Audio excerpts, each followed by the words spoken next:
Are you trying to get fat money in Animal Crossing? Here's a solution. Bugs. Let's talk about it. First off, I just want to say I'm going to be talking about bugs that come out mostly in the day, since those are what I have the most experience with. Also, most of these bugs are not all year round. That said, let's get going.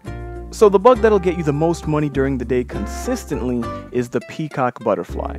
It sells for 2,500 bells, which is a good price, but it does require a bit of prep to start farming. So, how do you prep your island to spawn peacock butterflies?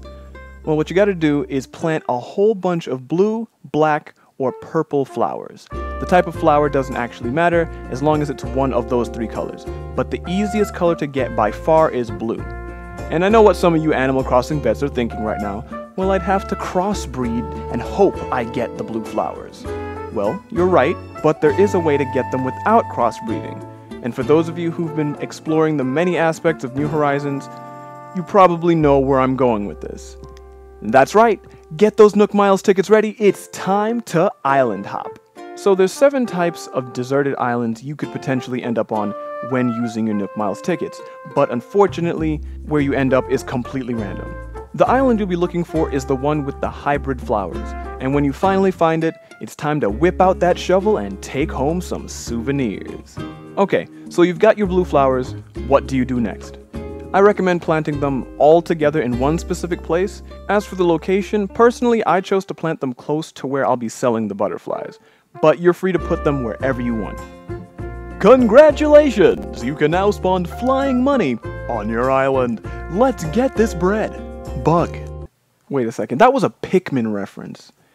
Yo, this is an Animal Crossing video, who wrote this? So the next bug you'll want to have spawning on your island is the orchid mantis. Coming in at 2,400 bells, this bug is a rare one that only spawns on white flowers. For this one you'll just need to plant a whole bunch of white flowers together, which are easy to come by. This will make it easier to know exactly where they'll spawn, and since orchid mantises are rare, don't expect to have too many of these by the time you're ready to sell.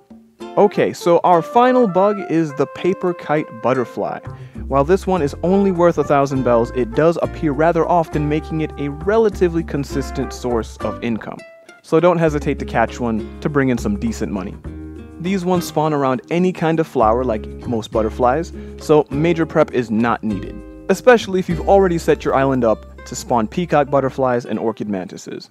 I also wanted to give an honorable mention to the tiger beetle and the jewel beetle. Even though the tiger beetle is worth 1,500 bells, there's no real method to influence its spawning. As for the jewel beetle, those spawn on tree stumps and are incredibly rare. So all I have to say about them is if you see them while you're farming the other bugs, go ahead and pick them up. And one final tip, get the other low-price bugs to run away. Them being there negatively influences your spawn rates for the bugs that you actually want to catch, since they're taking up space in the game, so just shoo them away and you'll increase the chances of getting what you want. Well, that'll be it for this money-making tutorial. Hope you guys enjoyed it. I will catch you guys later.